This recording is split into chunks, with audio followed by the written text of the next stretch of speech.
안녕하십니까. 베트남민을 위한 종합한국어 6을 함께 공부하고 있는 강유리입니다. 안녕하십니까. 흥선입니다. 여러분 잘 지내셨나요? 예, 오늘 6과를 같이 공부하도록 하겠습니다. 네, 후영생 선생님과 함께 오늘 6과 국제사회를 주제로 함께 공부해 보도록 하겠습니다. 국제사회라고 하면은 여러분들처럼 고급 단계의 외국어를 공부하고 있는 학생들에게는 앞으로 그 활동 무대가 될 가능성이 높으니만큼 굉장히 중요한 학습 주제가 될 것 같습니다. 예, 맞습니다. 국제협력, 국제관계에 대한 그 여러 가지 어휘와 유용한 표현들을 익혀 보시기를 바랍니다. 네.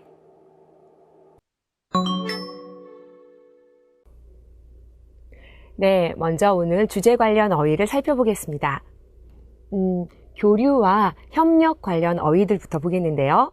여기에 보면은 국제교류, 국제협력, 국제우호 이런 단어가 나와 있네요. 여러분 교류는 지난 5급에서 혹시 배웠던 거 기억나시나요? 5급에서 만남과 교류라는 과가 있었어요. 사람이나 사람 아니면 나라와 나라 간에 특히 오늘은 국제관계에 대한 것이니만큼 나라와 나라 사이에서 문화나 사상 같은 것들이 오고 가거나 통하는 것을 교류라고 합니다. 자, 국제교류 이렇게 얘기할 수 있는데 잠시만요. 네, 교류에는 남북한 교류, 특히 한국은 남한과 북한이 이렇게 분단되어 있잖아요. 그래서 지금은 남한과 북한의 교류가 거의 없는 상태예요. 아니면은 문화 교류, 문화적 교류 이런 말도 쓸 수가 있고요. 또는 사람과 사람 사이의 교류는 민간 교류라는 말도 합니다. 교류는 명사로 교류를 쓰지만은 교류하다 또는 그런 관계를 맺는다라는 뜻으로 교류를 맺다와 끊다 이런 어휘들도 같이 사용할 수가 있죠. 자, 다음은 국제협력 관계돼서 협력이란 단어를 살펴볼게요. 협력은 어떤가요? 힘을 서로 합해서 돕는다는 뜻이죠. 국제협력하면은 나라와 나라들이 서로 힘을 합해서 서로 도와준다는 뜻이 됩니다.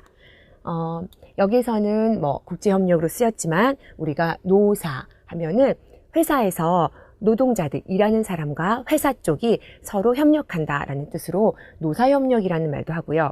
또는 우리 회사에서 일을 할 때 함께 일하는 회사들 있죠. 힘을 서로 합쳐서 일하는 회사들을 협력업체라는 말로도 회사에서는 자주 쓰이고 있어요.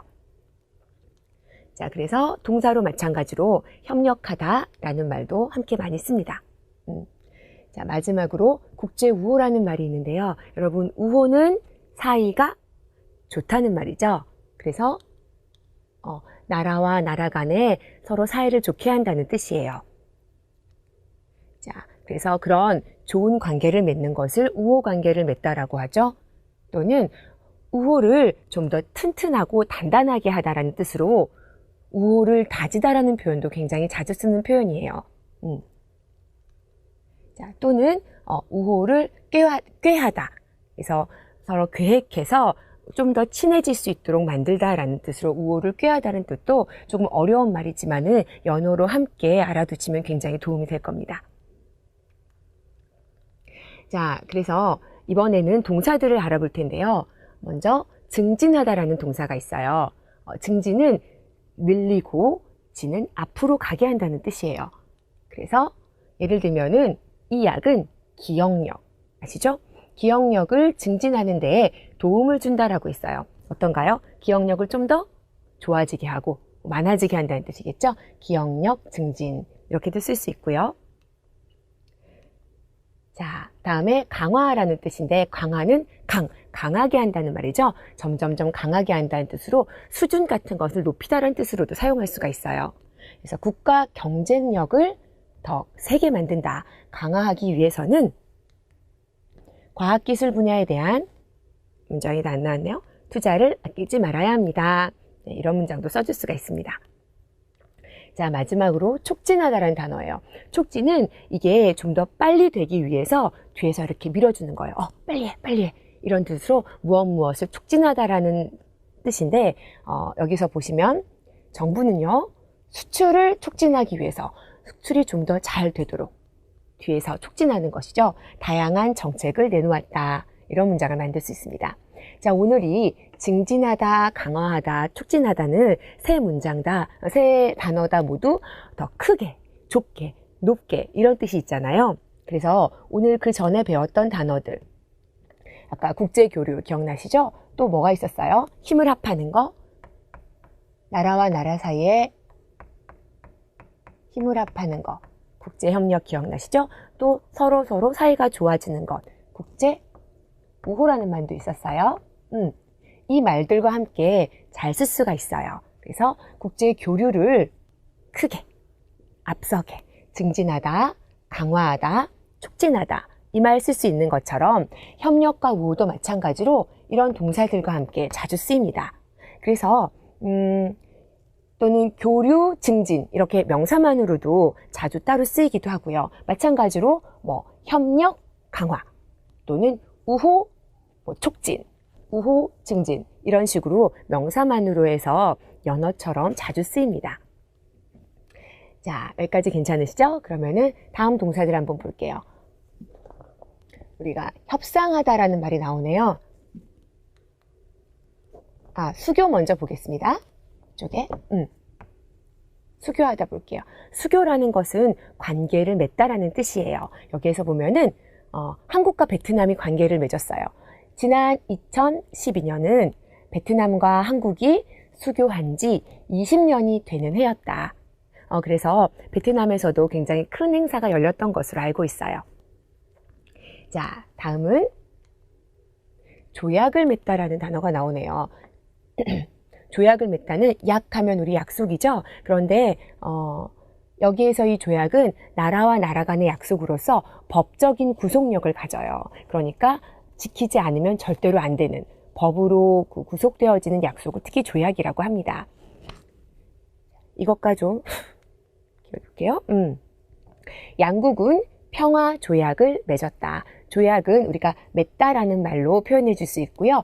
또는 조금 더 어려운 말로 조약을 체결하다는 말이 있어요. 자, 다음은 협상이란 단어 보겠습니다. 여러분, 협상은 서로 협력해서 의논해서 어떤 두 사람 다 만족할 만한 그 결론에 도달하기까지 의견을 교환하는 과정을 이야기하기도 해요. 그런데 여기서 예를 들면은 요즘 무역협상, 나라 간의 무역협상들 많이 하고 있죠? 자, 그래서 서로 물건을 사고 팔 때 어떻게 하면 좋겠다라든지 의논을 하거나 거기에 대한 약속을 하는 것을 말합니다. 그런데 이 협상에서는 조약과는 조금 다르게 법적인 구속력은 없어요. 자, 다음 예문 한번 보실게요. 여기는 노조가 나오네요. 노동조합을 이야기하죠. 노조는 한 달여간의 파업 끝에 회사 측과 임금 인상 문제를 다시 협상하기로 했어요. 회사 측하고 함께 임금 인상하면은 우리 월급이나 받는 돈을 이야기하는 거죠. 올려주는 문제를 다시 한번 의논해서 합의를 찾기까지 협상하기로 했습니다. 이런 문장에서도 자주 쓸 수 있습니다. 자,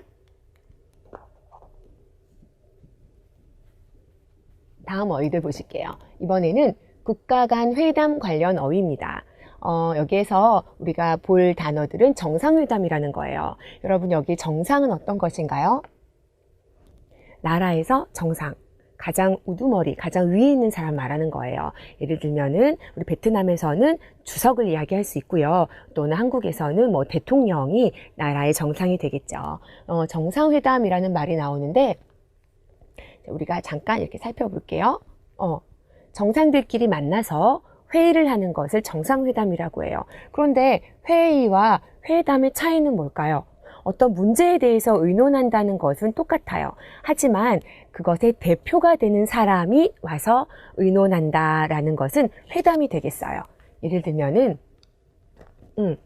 남북회의 또는 남북회담, 남한과 북한의 문제에 대해서 어떤 그 대표들이 모여서 직접 관계에 있는 사람들이 모여서 이야기를 하게 되면은 잠시만요.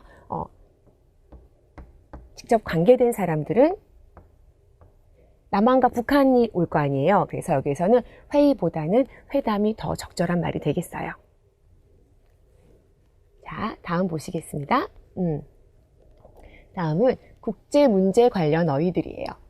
요즘 국제적으로 여러 가지 문제들이 많이 있죠. 여기에 나온 것처럼 뭐 난민 문제, 뭐 테러 또는 먹을 것이 없어서 굶어 죽는 기아 등 여러 가지 문제들 여러분 한번 읽어보시고요. 오늘 여기에서는 분쟁이라는 말을 같이 알아볼게요. 분쟁은 어떤 문제에 대해서 굉장히 시끄럽게 싸우는 것을 이야기해요. 예를 들면 여기 나온 것처럼 인종 분쟁. 인종 문제로 굉장히 시끄럽게 싸우는 거. 인종 문제 때문에 전쟁도 일어나곤 하지요. 이런 것들도 있고요. 또는 종교 분쟁, 종교 때문에 일어나는 일들, 역사적으로 굉장히 많은 종교 분쟁들이 있어 왔어요. 또는 요즘에는 뭐 어업 분쟁이다, 영토 분쟁이다 이런 것들도 굉장히 많이 하고 있는데요. 어업 분쟁이라는 것은 그 나라의 바다에 대해서 권리를 갖는 거예요. 왜 바다에서는 물고기를 잡잖아요. 그래서 우리 바다에서 다른 나라 사람들이 와서 물고기를 잡으면 안 된다. 뭐 이런 것들로 싸우는 것을 이야기하고요. 영토는 그 나라의 땅을 이야기하죠. 그래서 우리 땅이다, 내 땅이다 해서 싸우는 것. 옛날부터 또 현재에도 영토 분쟁은 많은 곳에서 지금 일어나고 있습니다. 자, 다음은 외교 공간 및 외교관에 대한 단어들이에요. 여러분, 외교라는 단어는 어떤 건가요? 외국과 이렇게 교류를 맺는 것을 이야기하죠. 여기에서 보면은 외교 공간 그리고 외교관이 나와 있는데 그 외국에 가서 그 나라에서 외교를 하기 위해서 있는 사람들을 외교관이라고 하고요. 그런 일을 하기 위해서 그 갖추고 있는 공사를 외교 공관이라고 할 수 있어요. 예를 들면은 여기 우리 나온 단어 중에서 그 나라에 가서 외교를 하는 사람은 대사라든지요. 또는 총영사라든지요. 뭐 공사라든지요. 또는 참사관이라든지요. 여기 나와 있네요. 이쪽에 볼게요. 여기에서 외교 공간 먼저 볼게요. 외교 공간은 이쪽에 나와 있는 대사관. 이쪽엔 안 나와 있네요. 여기 영사관만 나와 있는데 대사관 또는 총영사관, 영사관, 여기에 나와 있는 대표부 이런 것들은 모두 다 외교관들이 일하는 외교 공간이라고 얘기할 수가 있고요. 그 다음에 외교관들의 이름으로는 가장 높은 사람은 대사라고 해요. 대사, 그 다음에 공사 또는 영사, 참사관 등을 우리가 외교관이라고 합니다. 자, 그래서 오늘의 어휘는 제가 하는 어휘는 여기까지입니다. 나머지 어휘들 흐엉생 선생님과 함께 정리하고 연습해 보시기 바랍니다. 여러분, 국제사회 관련 어휘는 참 다양하고 흥미롭죠. 그러면 여러분 어휘를 공부할 때 어떤 좋은 방법이 있을까요? Các bạn ạ, khi chúng ta học từ ngữ về một cái chủ đề nào đó thì các bạn thử có nhiều cách học. Vậy thì trong đó có cách mà chúng ta mở rộng từ rồi sau đó chúng ta sẽ nhóm từ lại. Thì các bạn xem một ví dụ như thế này, các bạn xem chúng ta học có hiệu quả hơn không nhé. Chúng ta có từ 국제, thì ở đây chúng ta có 국제 교류, 국제 협력, 국제 오후. Vậy thì chúng ta sẽ học theo kiểu là các bạn sẽ nhóm từ lại. Ví dụ như với 국제 교류 thì chúng ta có thể 국제 교류를 추진하다, meta. 추진하다 là xúc tiến, meta là chúng ta bắt đầu kết nối cái quan hệ các bạn nhé. Rồi khi mà quan hệ đã có rồi thì 증진하다, 강화하다 và 촉진하다. Và cuối cùng thì chúng ta có 단절하다. Như vậy 단절하다 là cắt đứt quan hệ. Vậy thì chúng ta có thể hiểu theo nghĩa của từng giai đoạn như thế và các bạn có thể dễ dàng hiểu nghĩa và chúng ta có thể nhớ những cái từ để khi viết thì chúng ta có thể dùng được nhiều từ đa dạng hơn. Thêm một trường hợp nữa, ví dụ như các bạn có 외교 관계를 개설하다. Thì với 외교 관계 thì chúng ta có những cái quan hệ như thế nào? Chúng ta có 대일 là quan hệ với Il본, với Nhật Bản, 대한 quan hệ với Hàn Quốc, rồi 대중 quan hệ với Trung Quốc. Những cái quan hệ này thì chúng ta gắn với 외교 관계, được không các bạn? Ví dụ như chúng ta có một cái câu như thế này, các bạn đọc xem nào. 한국과 베트남이 수교한 지 20여 년이 지나는 동안 정치, 경제, 문화 등 여러 면에서 양국 사이의 교류 협약이 촉진되었습니다. Được không các bạn? Thì chúng ta đây chúng ta có từ 촉진되다, được không? 촉진되었습니다. Thì đó là một cách để các bạn học từ. Thêm một số ví dụ nữa, chẳng hạn như là 협력관계를 hoặc là 학술 교류 협정을 hoặc là 상호 교류 협약을 hoặc là MOU các bạn ha. Thì chúng ta dùng với từ 체결하다. Với 외교 thì các bạn có thể mở rộng theo hướng như thế nào? 외교 thì chúng ta có 외교 관계, rồi trong 외교 관계 thì chúng ta còn có 외교 공관, quan hệ ngoại giao, rồi các cơ quan ngoại giao, các tổ chức ngoại giao, phải không các bạn? Thì chúng ta có thể liệt kê ra theo hướng là có 대사관, 정경사관, 영사관 và 대표부. Rồi với 외교 quan các bạn cần phân biệt hai từ ha. Không quan là cơ quan, còn 외교 quan là cái cán bộ ngoại giao các bạn ha. Thì chúng ta có chẳng hạn như là 대사, 공사, 영사 hay là 참사관 등등. Như thế, ngoài ra khi nói tới cán bộ ngoại giao thì các bạn cũng có thể liên tưởng tới một cái góc cạnh khác, đó là các cái cán bộ lãnh đạo trong nước, những cái người ở các chức vị lãnh đạo trong nước. Chẳng hạn như chúng ta có các cái từ như là 대통령, 한국 대통령 hay là 주석, Vietnam 주석, hoặc là 국무총리, chúng ta có 수상, hoặc là chúng ta có 장관. Ở cái cấp các cái bộ thì chúng ta có 장관, và dưới 장관 thì chúng ta lại có 차관. Được không các bạn?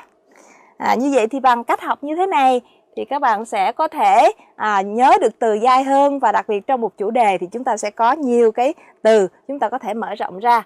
Với từ 분쟁 chẳng hạn thì các bạn có 분쟁 thì có những cái 분쟁 như thế nào? 영토 분쟁, 영해 분쟁. Ngoài ra thì chúng ta có 인종 분쟁, 종교 분쟁 hay 노사 분쟁. 노사 분쟁 là gì các bạn? Trong một công ty thì có các cái cấp lãnh đạo và công nhân, đúng không ạ? Đó là sự tranh chấp. Chúng ta có thể dịch cái từ 분쟁 là xung đột, hay là chúng ta cũng có thể dịch là tranh chấp. Thì sự tranh chấp giữa chủ và thợ. Ngoài ra thì chúng ta có 양육권. 양육권 là cái quyền nuôi dưỡng con. Khi mà ra tòa thì người ta có thể có những cái tranh chấp về 양육권 분쟁, hoặc là 저작권, những cái tác quyền ha các bạn, hoặc là 상속, các cái quyền thừa kế, các quyền thừa hưởng mà cũng có thể xảy ra những cái tranh chấp các bạn nhé. Một ví dụ ở đây chúng ta có thể đưa ra một ví dụ nữa, chẳng hạn như là 국제사회는 최근에 아시아 지역의 영행 분쟁 문제를 뜨거운 문제로 삼고 있습니다.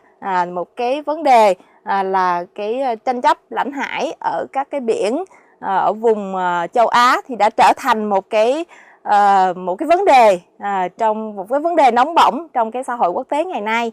Đó là cách mà các bạn có thể áp dụng để học các từ ngữ trong cùng một chủ đề. Các bạn thử áp dụng xem nhé.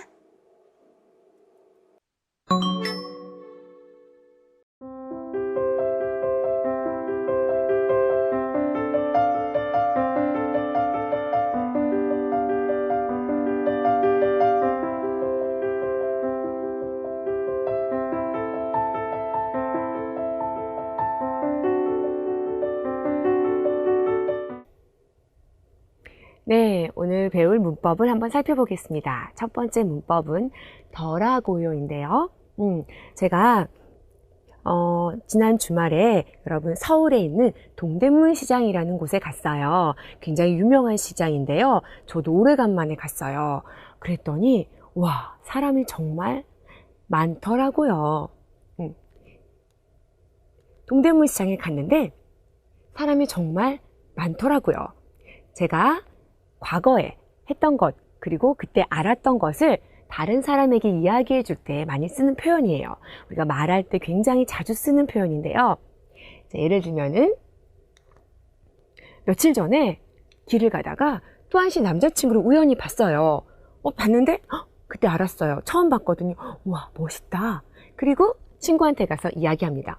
있잖아요, 또한 씨 남자친구 봤는데 와, 멋있더라고요. 내가 그때 알았던 사실을 다른 사람한테 이야기해주고 있어요. 그래서 여기는 지금 멋있다 형용사죠? 그대로 멋있다에다가 더라고요를 붙여주시면 됩니다. 자, 이렇게 형용사도 쓸 수 있지만은 우리 동사도 쓸 수 있는데요. 좀 긴 문장이 나왔네요. 우리 교재에 있는 문장이에요. 어제 기아 문제를 다룬 TV 프로그램을 봤는데 지구상에서 매년 600만 명의 어린이가 영양실조로 목숨을 잃더라고요. 이런 문장이네요. 여러분 괜찮으세요? 기아 문제 하면은 밥을 잘 먹지 못해서 굶는 것을 이야기하죠.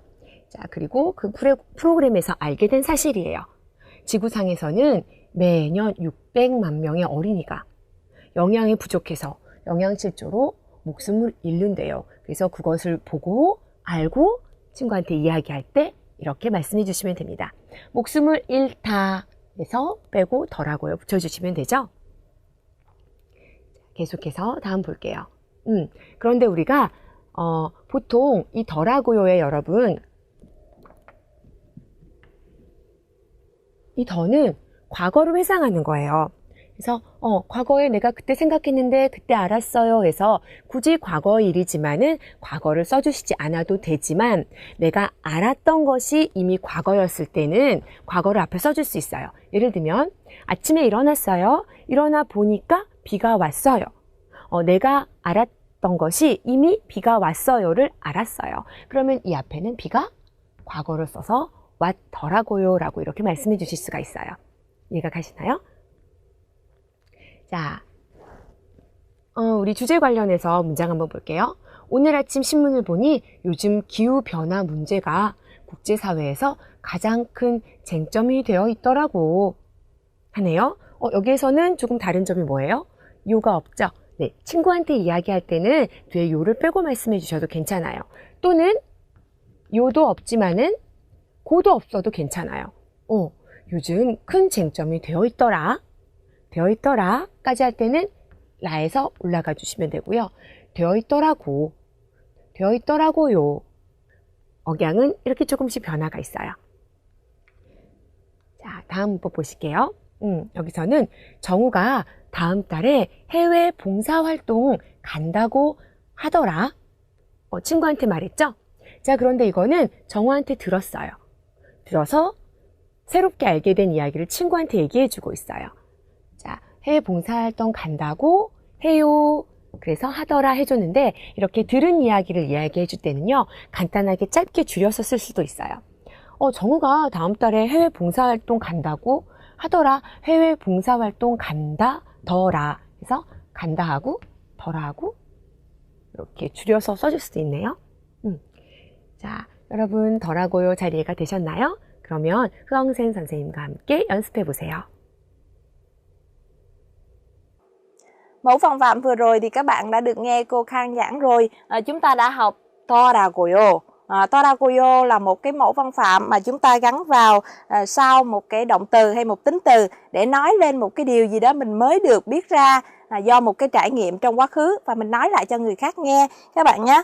Và cấu trúc này được dùng với phong cách là văn nói, nghĩa là dùng trong khẩu ngữ, phong cách khẩu ngữ các bạn nhé. Và ở đây chúng ta có một số cái ví dụ như các bạn có câu như thế này. 1년쯤 가족과 떨어져서 살보니 가족이 얼마나 소중한지를 알겠더라고요. Sống một năm xa nhà thì bây giờ mới biết ra là gia đình quan trọng đến thế nào, gia đình thì quý đến thế nào các bạn nha. Một câu nữa, các bạn xem câu này nè. 6급 5과까지 공부했는데 생각보다. Chúng ta học đến bài số 5 của cuốn 6 rồi. Vậy thì suy nghĩ của các bạn về quyển này như thế nào? 생각보다. Các bạn trả lời xem 생각보다. Có bạn nào nói như thế nào không? 재미있더라고. Chúng ta học đến bài 5 của quyển 6 rồi thì thấy là nó thú vị hơn là chúng ta nghĩ. 생각보다 재미있더라고. Được không các bạn? Và cái cấu trúc này chúng ta cũng có thể dùng ở thì quá khứ. Khi chúng ta biết ra một điều gì đó nhưng mà điều đó nó đã hoàn tất trong quá khứ rồi thì các bạn dùng cấu trúc là at hoặc là 없더라고요. 없더라고요. Dĩ nhiên trong những cái mẫu câu này chúng ta có thể bỏ đi vô các bạn ha, bỏ đi vô khi mà chúng ta nói ở cái cấp ngang hàng, nghĩa là không cần sử dụng cái thái độ lịch sự hay là kính trọng trong lời nói của mình. Câu này chúng ta cũng thử làm một số ví dụ xem. Các bạn xem cái mệnh đề trước là gì? Cái 상황, cái tình huống cho là 마트 정기 할인 판매 진행 중이라고 들어서 tôi nghe nói rằng là trong siêu thị đang có cái kỳ bán giảm giá, nhưng mà đến đó thì đã hết mất rồi. Một tình huống đến đó thì cái sự việc nó đã hoàn thành rồi, phải không các bạn? Cho nên câu chúng ta sẽ có là 가봤는데 이미 끝났더라고요. Đi đến đó thì nó đã hết mất rồi. Có nghĩa là khi chúng ta biết ra thì tình huống đã hoàn tất rồi. Một câu nữa chúng ta có ví dụ như là 수진 씨가 지금 다 회복해서 보기가 참 좋은데 병원에서 봤을 때, bây giờ thì Sujin đã bình phục rồi thì trông vẻ mặt rất là tốt rồi, nhưng mà 병원에서 봤을 때, khi mà gặp ở bệnh viện thì sao? Ôi cô ấy đau nhiều lắm, nghĩa là cô ấy ốm rất là nặng. Chuyện đó đã qua rồi và bây giờ cô ấy đã khỏe lại, phải không các bạn? 병원에서 봤을 때 아주 많이 아팠더라고요. Rồi như vậy thì chúng ta sẽ thêm một tí nữa cái mở rộng của mẫu văn phạm này. Thì các bạn có ta cô ha ta, đây là một mẫu câu gián tiếp, phải không các bạn? Các bạn tường thuật lại một điều gì đó và chúng ta kết hợp với mẫu câu chúng ta vừa học 더라고요 thì sẽ ra là ta 더라고요.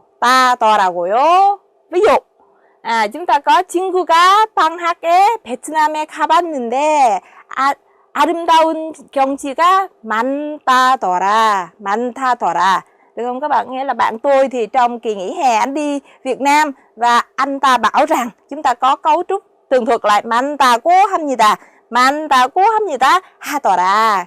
그래서 경치가 많다더라. Được không các bạn? Đây là cái cách chúng ta kết hợp hai cái mẫu câu lại và các bạn có thể vận dụng trong văn nói rất nhiều để cho chúng ta có thể biểu đạt lời nói của mình thật là sinh động. 네, 오늘 두 번째 문법을 살펴보겠습니다. 오늘의 두 번째 문법은 으련마는이라는 문법이네요. 먼저 예문부터 함께 볼게요. 지구상에서 전쟁, 가뭄, 질병이 사라지면 좋으련마는 아직도 해결할 수 있는 좋은 방법이 없네요. 이런 문법이에요. 우리 한번 보시고 좀 배웠던 비슷한 문법으로 바꿀 수 있는 게 없는지 한번 생각해 보시겠어요? 지구상에 이런 거 사라지면 그런데 아직도 해결할 수 있는 좋은 방법 없어요. 자, 비슷하게 이런 말들로 바꿔 쓸 수가 있어요. 자, 이 문법 으련마는요, 앞에 보통 뭐뭐 하면 좋겠는데, 어떻게 했는데, 그래서 앞에 면이 자주 나오고요. 그래서 뒤에는 뭐뭐 하면 뭐뭐 할 텐데, 그래서 이 안에는 그런데, 그렇지만 이라는 뜻이 포함되어 있어요. 텐데, 됐지만, 그러니까 그렇지 않았다는 거죠. 그래서 아직도 해결할 수 있는 좋은 방법이 없네요. 뒤에 이런 문장들이 나오게 되어 있습니다. 좀 더 쉬운 문장으로 한번 볼게요. 자, 비가 안 오면 당장 가련마는, 여기 보실까요? 비가 안 오면 어떻게 하겠어요? 그렇다면 이런 조건이 생기면 이렇게 하겠어요. 당장 가겠어요. 그런데 라는 뜻이 되겠죠? 근데 그렇지 않아요. 그래서 못 가서 죄송해요 라는 문장이 뒤에 왔습니다. 괜찮으실까요? 자, 이렇게 현재에도 쓸 수 있지만 우리가 과거형으로도 쓸 수 있어요. 련마는 앞에 엇도 쓸 수 있는데요. 자, 그 정도 했으면 그만할 때도 됐어요. 그런데 아직도 포기하지 않고 계속하고 있네요. 이런 문장이 왔네요. 여기에서 엇쓰련마는 해서 과거로도 쓸 수 있습니다. 자, 그래서 다음 문장 보시면 수차례 실무회담을 했으니까 여러분 실무회담 괜찮으세요? 실제로 그 일에 관계 있는 사람들끼리 만나가지고 회의를 한 거예요. 했으니까 이제 정상회담, 대표자들이 만나서 그 회담을 할 때도 됐으련마는 이런 문장이네요. 아직 그런 소식은 없죠? 여기에서는 면 안 쓰고 했으니까 라고 나왔어요. 그리고 그렇게 정상회담을 할 때도 됐는데, 그런데 그 앞에 있는 조건들이 잘 충족되지 않았어요. 만족되지 않았어요. 아직 그런 소식은 없지요? 하고 문장이 끝났어요. 자, 이런 문장들을 앞에 부분에 그 정도 했으면 이게 없어도 뒤에 문장만으로도 우리가 충분히 이해할 수 있을 때는 아유, 그만할 때도 됐으련마는 앞에 문장 면이나 니가 없어도 괜찮고요. 뒤에 문장만 이야기해 주거나 또는 련마는 여기를 갖다가 줄여서 련만 이렇게 이야기해서 말할 때 자주 쓰이곤 합니다. 자, 그리고 여기도 마찬가지예요. 수차례 실무회담 했으니까 이 문장 없어도 우리가 이해할 수 있다면은, 아유, 이제 정상회담을 할 때도 됐으련만은 줄여서 됐으련만 이렇게도 쓸 수가 있네요. 자, 으련만은 문법 여러분 괜찮으세요? 그러면은 이 부분 허영생 선생님과 함께 연습해 보시기 바랍니다. Mẫu văn phạm thứ hai các bạn nhé. Bây giờ thì mẫu văn phạm thứ hai các bạn nhìn xem cái nội dung chúng ta đã hoàn toàn hiểu chưa? 으련만은 hơi khó đọc các bạn ha. Hoặc là không có 으련만은. Thì đây là một mẫu câu mà các bạn đã học một mẫu câu trước đấy, có nghĩa hơi tương tự giống, gần khá giống với mẫu câu này. Chúng ta có 으면 으려마는 và chúng ta có 으면 을 텐데, hoặc là chúng ta có 으면 겠지만, 좋겠지만, được không các bạn? Thì hai mẫu câu này, những mẫu câu này nó có ý nghĩa gần như giống nhau, nhưng mà trong cách dùng thì có thể khác nhau, có phần khác nhau thì chúng ta sẽ xem sau. Bây giờ thì các bạn sẽ xem một cái tình huống như thế này. 유학했으면, nếu mà được đi du học thì một cái điều kiện, một cái sự mong muốn, phải không các bạn? Thể hiện một cái điều kiện, một cái mong muốn mà cái điều mong muốn đó không có được, và cái sẽ nối tiếp được ở cái nối tiếp với một cái vế sau nữa. 유학했으면 대학원까지 공부하려마는, nếu mà được đi du học thì tôi học luôn lên cao học cơ. Nhưng mà 조건이 안 되어서 참 속상하네요. Nếu mà được đi du học thì tôi học lên tới cao học rồi, nhưng mà không đủ điều kiện cho nên thật là buồn, phải không các bạn? Đây thì chúng ta thêm một cái với cùng một tình huống này. 유학은 갔으면 좋으려마는, nếu mà được đi du học thì tốt biết mấy, nhưng mà 부모님이 계속 반대하시네요. Nếu mà được đi du học thì tốt biết mấy, nhưng mà bố mẹ tôi cứ phản đối thôi. Đó là cái cách dùng của mẫu câu 으려마는. Và các bạn sẽ xem tiếp nhất là nó có hai mẫu câu nó tương tự với nhau, nhưng mà khi nào thì nó sẽ khác nhau các bạn ha. Thì với mẫu câu 으려마는 do một cái điều kiện, một cái điều mong muốn, và các bạn cái vế sau khác với hai cái cấu trúc văn phạm này, thì vế sau chúng ta sẽ không dùng ở thì quá khứ, không dùng ở thì quá khứ. Ví dụ như chúng ta có câu là 오후에 비가 오려마는 우산은 가지고 오지 않았어요. Câu này không được các bạn nhé, có nghĩa là cái vế sau chúng ta sẽ không dùng thì quá khứ với cái cấu trúc 으려마는, trong khi với cấu trúc 텐데, 리을 hoặc là 을 텐데 thì các bạn có thể dùng được với thì quá khứ các bạn nhé. Câu này là câu đúng, trong khi câu trên thì không đúng. Chúng ta sẽ xem tiếp nữa, còn một cái hạn chế nữa với cái mẫu câu 으려마는 là gì? Các bạn xem này. 으려마는 그 문제는 우리가 힘은 합하면 해결이 되려마는 모두 힘은 모으기로 합시다. Không được các bạn, chúng ta không dùng câu mệnh lệnh, câu đề nghị với cấu trúc 으려마는, mà như thế những trường hợp này thì chúng ta sẽ dùng với 을 텐데. 그 문제는 우리가 힘은 합하면 해결이 될 텐데 모두 힘은 모으기로 합시다. Được không các bạn? Như vậy thì chúng ta đã thấy được cái sự hạn chế của cái mẫu câu 으려마는 với cái phân tích và so với các cái mẫu câu khác mà chúng ta vừa học.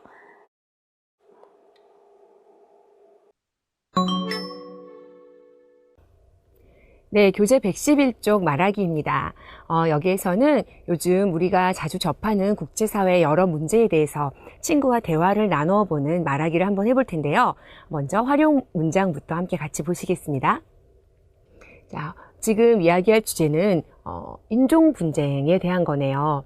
여기 배경을 보시면은 전에는 이데올로기의 힘이 강하여 인종 문제가 나타나지 않았으나 최근에는 이데올로기 문제가 사라지면서 인종 문제가 중요해졌다. 여러분 이 부분 무슨 내용인지 이해가 가시나요? 잠깐 배경 설명을 하자면 이데올로기 힘이라고 했었는데, 이데올로기는 그 시대나 사회가 따라야 하는 이념이나 사상을 이야기하죠. 한창 이데올로기 문제가 굉장히 강했던 시절, 언제였는지 아시는 분 계신가요? 냉전 시대라고 하는데 구소련하고 미국이 이렇게 대치하고 있었던 그 상황을 이데올로기 문제 때문에 두 나라가 대치하고 있었잖아요. 그때를 냉전 시대라고 해요.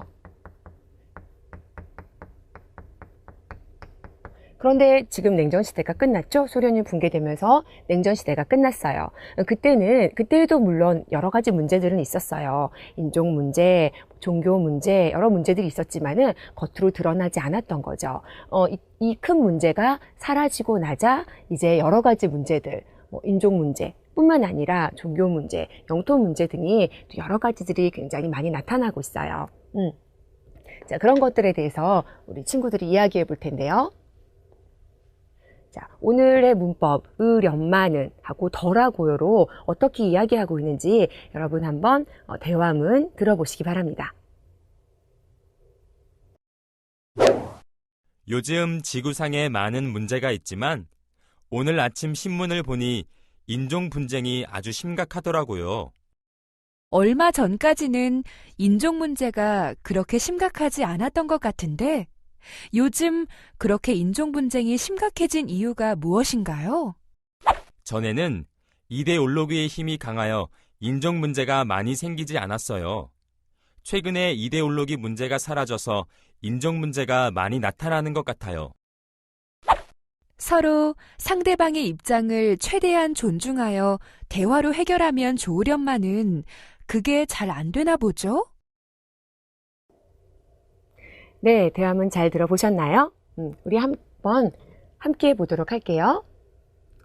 자, 요즘 지구상에 많은 문제가 있지만 오늘 아침 신문을 보니까 인종 분쟁이 아주 심각하더라고요. 그래서 오늘 배운 문제, 이 사람이 신문 보고 알았죠? 아주 심각하더라고요. 써줬어요. 그랬더니 네, 얼마 전까지는 인종 문제가 그렇게 심각하지 않았던 것 같은데 요즘 그렇게 인종 분쟁이 심각해진 이유가 무엇인가요? 하고 질문을 하네요.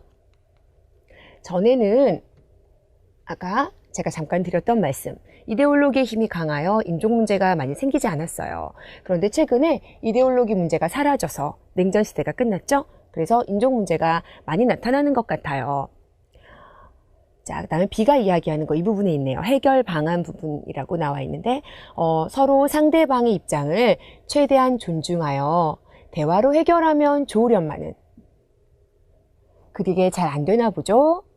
공존의 길을 찾는 것이 중요하다 이렇게 나와 있는데 공존의 길은 함께 살아가는 길을 이야기하는 거죠. 근데 그렇게 하면 좋을 텐데 좋으련마는 해서 오늘 배웠던 부분 나와 있네요. 그런데 그게 잘 안 되나 보죠? 이렇게 해서 대화를 끝맺고 있네요.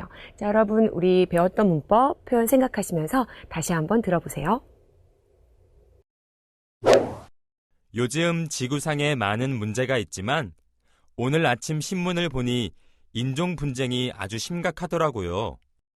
얼마 전까지는 인종 문제가 그렇게 심각하지 않았던 것 같은데 요즘 그렇게 인종 분쟁이 심각해진 이유가 무엇인가요? 전에는 이데올로기의 힘이 강하여 인종 문제가 많이 생기지 않았어요. 최근에 이데올로기 문제가 사라져서 인종 문제가 많이 나타나는 것 같아요. 서로 상대방의 입장을 최대한 존중하여 대화로 해결하면 좋으련마는 그게 잘 안 되나 보죠? 네, 그러면 우리 아래에 있는 연습 문제 다시 같이 한번 볼게요. 자, 여기에서는 아프리카의 기아 문제를 이야기하고 있네요. 아프리카에서 먹을 게 없어서 굶고 또 그것 때문에 사망까지 이르는 등 여러 가지 문제들이 굉장히 많이 일어나고 있죠. 배경에 대해서 얘기하네요. 인구는 계속 늘고 있는데 그런데 경제가 발전하지 못하고 심지어는 그 나라 내에서 내전, 나라 내 전쟁을 이야기하죠. 사회가 굉장히 혼란하기도 하다. 해결 방안. 그 나라에서 해결할 수 없다면 국제사회가 적극적으로 도와주고 그 지역의 정치와 경제 사정도 나아져야 할 텐데 이런 이야기들을 할 수 있겠네요. 자, 한번 대화문 같이 만들어 봅시다. 요즘 지구상에 많은 문제가 있지만 오늘 아침에 신문을 보니 덜하고요. 어떤 게 나왔어요? 아프리카의 기아 문제 나왔죠? 아프리카의 기아 문제가 아주 심각하더라고요. 했어요. 자, 얼마 전까지는 아프리카 기아 문제가 그렇게 심각하지 않았던 것 같은데 요즘 그렇게 심각해진 이유가 무엇인가요? 자, 배경을 설명합니다. 어떤 거예요? 인구 늘고 있는데 경제 발전하지 못하고 또 내전도 일어났다는 말 해줄 수 있겠죠? 그리고 심지어는 더 심하게는 내전이 일어나서 사회가 혼란하기도 해서 아프리카의 기아 문제가 많이 나타나는 것 같아요. 했습니다. 자, 그래서 그 다음에 국제사회가 좀 더 적극적으로 도와줘야 된다. 그리고 정치와 경제 사정도 나아져야 한다. 이런 말들이 오겠죠. 근데 련마는 그렇게 되면은 어떨까요? 좋으련마는 그죠? 그게 잘 안 되나 보죠? 했네요. 자, 어떻게 만들었는지 한번 볼게요. 도와주고 또 정치 경제 사정도 나아지면 좋으련만을 했네요. 자, 이 대화문 그러면 저하고 한번 연습해 볼게요. 자, 앞쪽으로 가서 네. 자, 이쪽부터 제가 A를 할 테니까 여러분이 B를 한번 해보세요. 요즘 지구상에 많은 문제가 있지만 오늘 아침 신문을 보니 아프리카의 기아 문제가 심각하더라고요.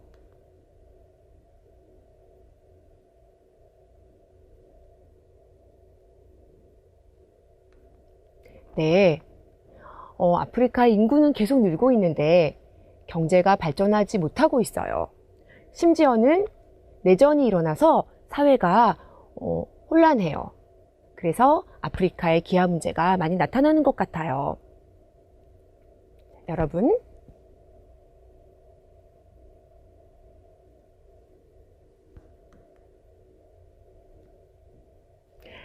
네, 잘하셨습니다. 여러분, 그럼 그 아래에 있는 국제사회 문제에 대해서도 대화문을 만들어서 연습해 보시기 바랍니다. 자, 이제 읽기입니다. 이번에는 어떤 내용으로 읽게 되는지 같이 해봅시다. Chúng ta sẽ cùng đọc xem cái nội dung mà chúng ta học trong phần đọc hôm nay là gì các bạn nhé. Vẫn không quên nhắc các bạn là khi chúng ta đọc thì cần rèn luyện các kỹ năng là tìm ra các câu chủ đề, tìm ra các cái từ khóa, cũng như là chúng ta cố gắng phân tích được cái nghĩa trọng tâm của một đoạn, từng đoạn thì nó nêu ra cái gì, và kết hợp với những cái kiến thức mà chúng ta có được từ phần Ilki vào phần Suki các bạn nhé. Thì ở đây trước nhất các bạn tìm ra câu chủ đề của đoạn văn này nè. Câu chủ đề của nguyên cái đoạn mà chúng ta vừa nêu ra đây. Các bạn xem câu đầu tiên là gì? UNESCO 한국 위원회는 한국의 청년들을 세계 곳곳에 파견하여 풀뿌리 교육과 지역사회 발전을 지원하는 브릿지 사업은 전개하고 있다. Câu đầu tiên thì các bạn có thể dễ dàng nhìn thấy là phần lớn các cái câu chủ đề nó thường nằm ở cái vị trí đầu tiên, thì ở đây cũng vậy. Đây là câu đầu tiên. Có chăng các bạn sẽ cảm thấy hơi lúng túng khi chúng ta gặp những từ mới trong các cái câu chủ đề hay là trong các cái chủ đề mới mà chúng ta đọc các bạn. Ở đây chúng ta có 풀뿌리 교육 và 브릿지 사업. 브릿지 사업. Vậy thì 풀뿌리 교육 là gì? Và 브릿지 사업 là gì? Đó là cái điều mà các bạn đừng có quá bận tâm, mà chúng ta sẽ được giải quyết những vấn đề này ở đoạn sau. Ở đây có từ 파견하다. 파견하다 là gì các bạn? Khi chúng ta cần thực hiện một cái công việc nào đó, chúng ta sẽ gửi người đến một cái địa phương hay là một nước khác. 다른 나라, 다른 지역으로 사람은 보내서 어떤 의무를 한다, là một cái nghĩa vụ nào đó ở một cái vùng, một cái khu vực khác, thì chúng ta gọi là 파견하다. Sang đoạn thứ hai thì các bạn xem vấn đề đã được giải quyết ở đây chưa? Cái thắc mắc của chúng ta đã có được nêu ra ở đây chưa hả các bạn ha? 브릿지 사업은 chủ ngữ phải không các bạn? Và ở đây chúng ta sẽ có được cái nội dung mà nói về cái 브릿지 사업, phần mà có thể chúng ta chưa biết khi đọc ở đoạn đầu tiên. 브릿지 사업은 유네스코가 전 세계적으로 추진하고 있는 모두를 위한 교육. Được không các bạn? Ở đây thì chúng ta có một cái định nghĩa. Đây là một cái chương trình mà UNESCO đã triển khai vì cái sự giáo dục, vì cái việc giáo dục cho tất cả mọi người. Và ở đây các bạn sẽ có một cái từ mới. Chúng ta có 일환으로, 일환으로. Thì cái cấu trúc này chúng ta sẽ thấy rất là nhiều dùng trong những cái nội dung, chẳng hạn như chúng ta trong khuôn khổ ký kết hợp tác quốc tế giữa Việt Nam và Hàn Quốc, hay là trong khuôn khổ của hoạt động gì đó thì nó sẽ kéo theo một cái hoạt động đi kèm, thì chúng ta có thể dịch là trong khuôn khổ. Và chúng ta có thể đọc một cái câu ví dụ dưới này các bạn. 한배 수교 20주년 기념의 일환으로, phải không các bạn? Trong khuôn khổ kỷ niệm 20 năm quan hệ Việt Hàn thì sẽ có một hoạt động gì đó xảy ra. Thì 지난달 18일 그 호치민대학교에서 한배 관계, quan hệ Việt Hàn, một cái hội thảo gì đó với cái chủ đề 라는 주제로 학술회의가 개설되었습니다. Thì một cái hội thảo với cái chủ đề như vậy đã được khai mạc, đã được mở ra ở trường đại học để trong cái khuôn khổ là kỷ niệm 20 năm quan hệ Việt Hàn.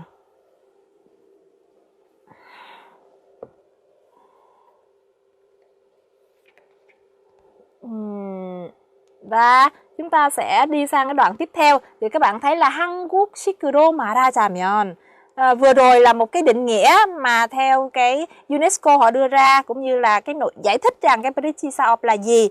Và cái đoạn này nó sẽ giải thích rõ hơn nữa. 한국식으로 말하자면, nếu mà nói theo kiểu Hàn Quốc thì sao các bạn?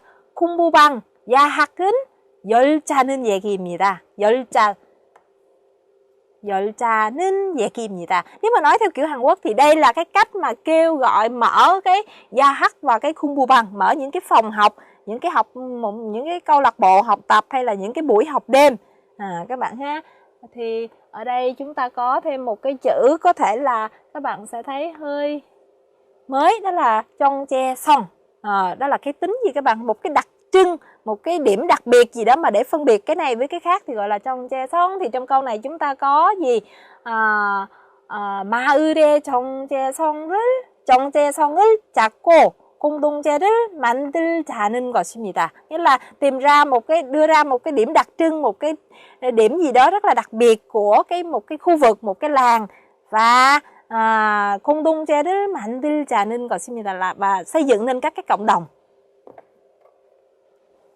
Ở đoạn sau thì chúng ta có một cái từ mà các bạn cũng có thể thấy mới, đó là 오산이다, 큰 오산이다.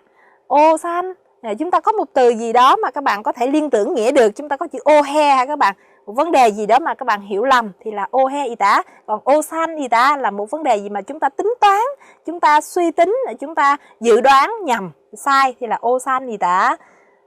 Và các cái câu còn lại thì tương đối dễ các bạn ha. Và chúng ta sẽ đi tiếp theo cái đoạn sau.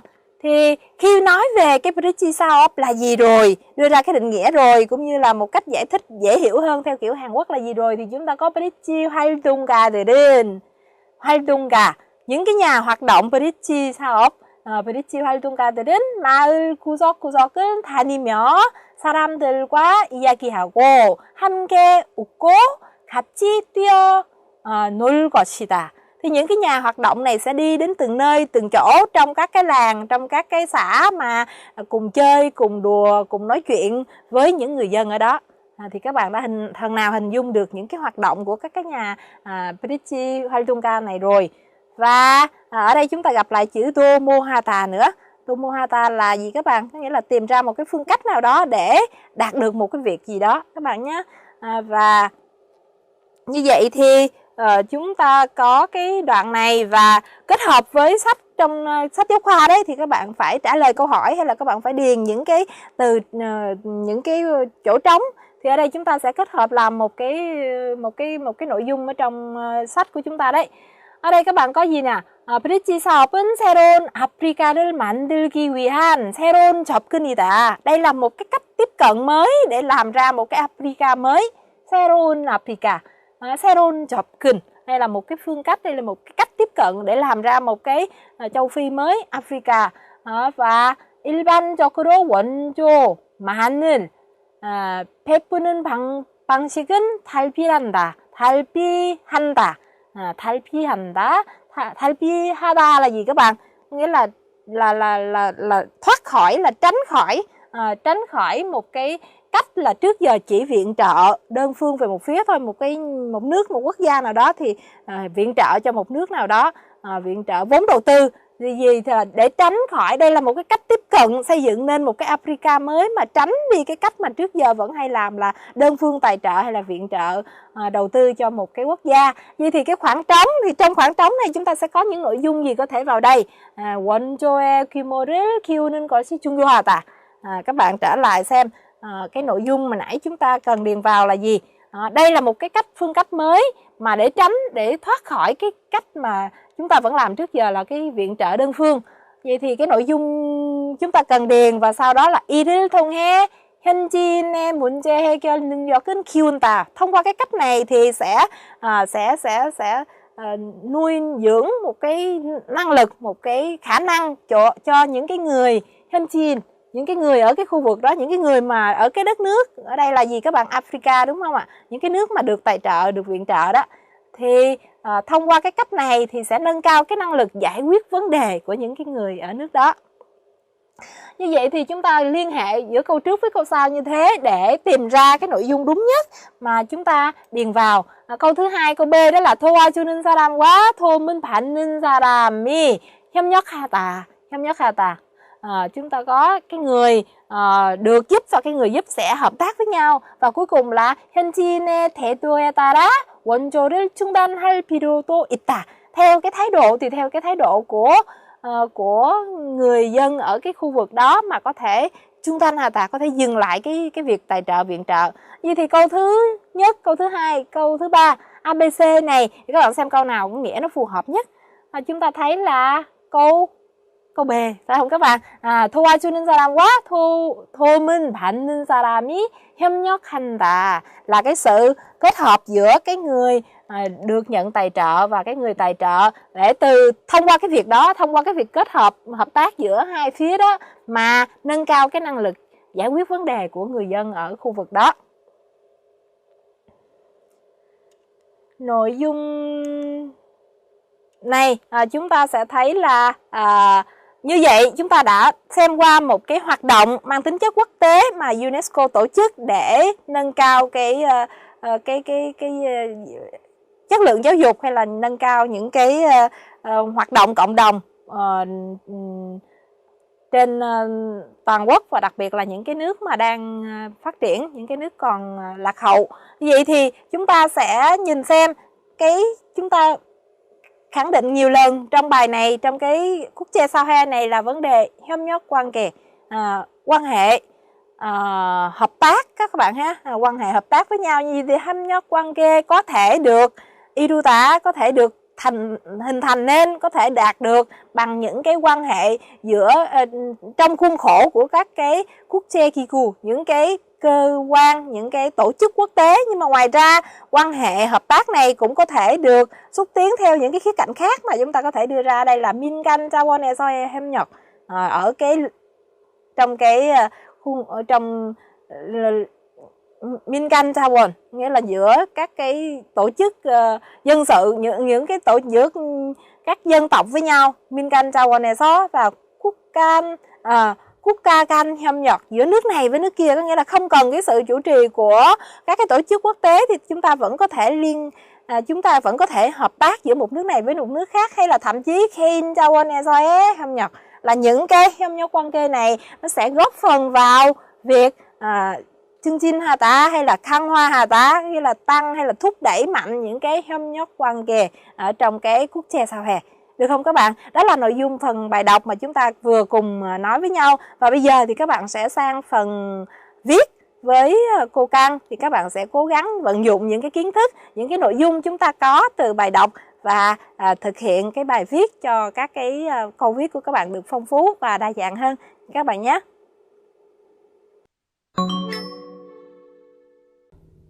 네, 쓰기 연습입니다. 오늘은 해외 공적 원조에 대한 내용을 한번 살펴보고 해외 공적 원조의 필요성과 기대 효과라는 글을 한번 써보도록 할 텐데요. 여러분 혹시 해외 공적 원조가 무엇인지 들어보셨나요? 자, 여기에서도 정의해서 그 내용을 설명해 줄 테니까 이따가 한번 같이 살펴보기로 해요. 오늘의 글의 구성은 해외 공적 원조의 정의, 그리고 해외 공적 원조의 필요성, 그리고 마지막으로 해외 공적 원조의 기대 효과, 이것으로 어떤 효과를 기대할 수 있을지에 관한 것으로 이렇게 세 부분으로 구성이 되어 있습니다. 자, 각각의 중요한 내용들을 한번 살펴보고 글을 한번 만들어 보도록 하겠습니다. 자, 먼저 해외 공적 원조의 정의예요. 선진국의 후진국에 대한 무상 지원 활동이라고 되어 있네요. 선진국은 조금 더 앞서 있는, 예를 들어서 정치적으로나 경제적으로나 조금 더 앞서가는 나라를 이야기하는 거죠. 후진국은 그 반대의 뜻이고요. 자, 선진국의 후진국에 대한 무상 지원 활동이라고 했는데, 무상은 대가가 없는, 대가를 바라지 않은 지원, 도와주는 활동을 이야기합니다. 자, 여기에는요, 인적 지원, 사람이 도와주는 것도 있고, 물적 지원, 물질적으로 도와주는 것도 있대요. 모두 포함하고, 또 포함하며, 그 다음에 또 하나는 현지 지원 사업도 있고요. 그 다음에 현지인을 선진국으로 초청해서, 초대해서 도와주는 사업 등으로 나뉘고 있다. 이런 정보들이 쓰여져 있네요. 자, 그래서 오늘 정의하기가 앞에 있는데, 여기에서 자주 쓰는 표현들 한번 알아볼게요.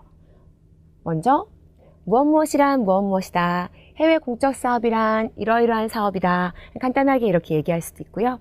그 다음에 무엇을 말한다. 뒤에 이런 표현도 여러분 많이 보셨을 거예요. 자, 오늘은 이 표현이 나오고 있는데요. 무엇이란 그 다음에 으로서 무엇이다 라는 표현을 써줄 거예요.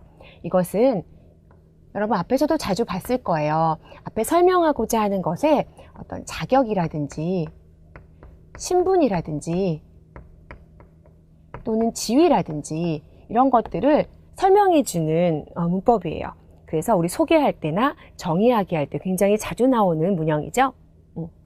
자, 그리고 다음 보실게요. 다음은 해외 공적 원조의 필요성에 대한 것은 왜 필요하느냐. 경제적으로 낙후되어 있다. 그러니까 이건 여기에 설명이 나와 있네요. 낙후되다는 경제 수준이 낮다는 것을 의미해요. 그런 국가들은 정부가 국가의 발전, 국민을 위해서 쓸 수 있는 예산이 적대요. 경제적으로 어려우니까 예산도 물론 적겠죠. 자, 그래서 외부의 원조가 절대적으로 필요하다는 내용이 있는데요. 자, 외부의 원조라는 것은 여기서는 그 나라에서 해결할 수 없으니까 선진국의 지원을 이야기하겠죠. 자, 외부에서 지원을 해줘요. 조금 더 경제적으로 조금 앞서 있는 곳에서 도움을 줍니다. 자, 아까 절대적으로 필요하다고 했는데 절대적으로는 똑같은 말, 반드시 이런 말로도 쓸 수 있겠네요. 자, 그래서 이렇게 국민을 위해서 쓸 수 있는 예산이 적어요. 그래서 이런 원조가 필요해요. 그래서 해외 공적 원조가 필요합니다. 이런 내용이 되는 겁니다. 이 문장과 이 문장을 연결해 줄 때, 우리 이유를 이야기해 줄 때는요, 우리 여러 가지 배웠죠? 그래서도 있고요. 또는 따라서, 그러므로, 그로 인해 이런 것들로 자연스럽게 연결해 주시면 되겠어요. 다음은 해외 공적 원조의 기대 효과에 대한 것. 공적 원조를 하면 이런 것들을 기대할 수 있다. 자, 국가 간 협력을 통해서 인류애를 실현할 수가 있대요. 여러분 인류애라는 거 괜찮으신가요? 전 세계 인류에 대한 사랑을 이야기하죠. 그런 것을 실현할 수가 있고요. 자, 그 다음에 또 하나가 이게 하나 인류애 실현이 있고요. 자, 그 다음에 저개발 국가의 정책 추진 능력을 높일 수가 있대요. 아까 저개발 국가라는 거 앞에서 말한 후진국과 비슷한 단어죠. 그래서 정책을 조금 더 앞으로 이렇게 진행해 갈 수 있는, 추진해 갈 수 있는 능력을 더 높일 수가 있다. 빨리빨리 해야지 좀 더 경제적으로 여유로워질 거 아니에요. 자, 그런데 여기 괄호 안에 나오는 말들 한번 같이 보셔야 되는데 밑에 따로 써놨습니다. 이 말과 이 말의 그 연결 관계를 보셔야 돼요. 그래서 이거를 할 수가 있는데 지구촌 가족의 삶의 수준을 높인다. 자, 어떤 관계 있느냐면 여기에서는 해외 공적 원조를 하게 되면은 이런 걸 할 수 있어요. 지구촌 가족의 삶의 수준이 높아지겠죠. 교육이라든지 물질적, 경제적인 지원으로 이런 것을 통해서 국가 간 협력을 통한 인류애가 실현될 수 있다. 이런 내용으로 와야지 자연스러울 것 같네요. 자, 마찬가지로 이 아래 것도요. 해외 공적 활동을 하게 되면 국가 내 차세대 지도자가 육성이 될 수 있어요. 뭐 교육 관련 지원도 할 수 있으니까요. 차세대라는 건 다음 세대 지도자가 육성, 키워질 수 있는 거죠. 그래서 저개발 국가의 정책 추진 능력도 높아질 수 있겠죠.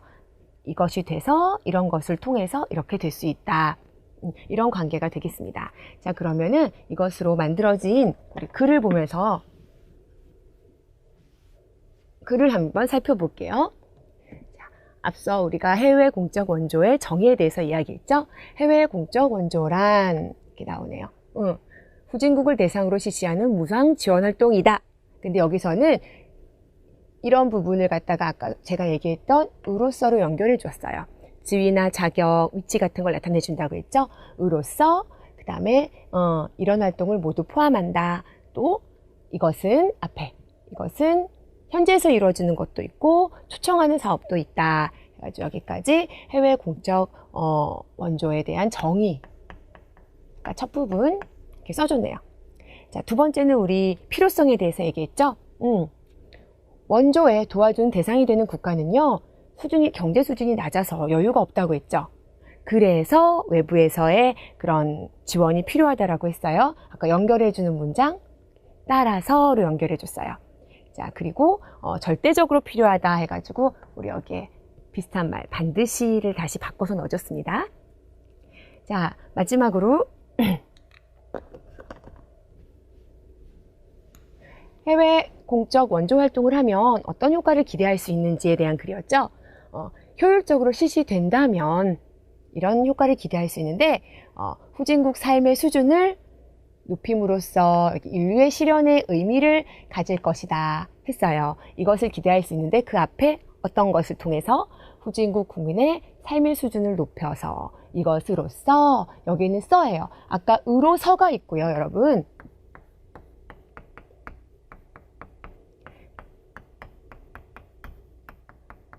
으로써가 나왔어요. 이거 한국 사람들도 굉장히 이 스펠링이 자주 틀리는 문법 중에 하나인데, 앞에 나왔던 으로서는요, 앞서 정의할 때 소개하는 것처럼 지위라든지 위치라든지 신분, 그것이 어떠한 위치에 있는지를 설명해 주는 그 문법이에요. 여기에 나오는 으로써는요, 보통 무엇을 통해서 수단, 방법을 이야기할 때 써주는 문법이에요.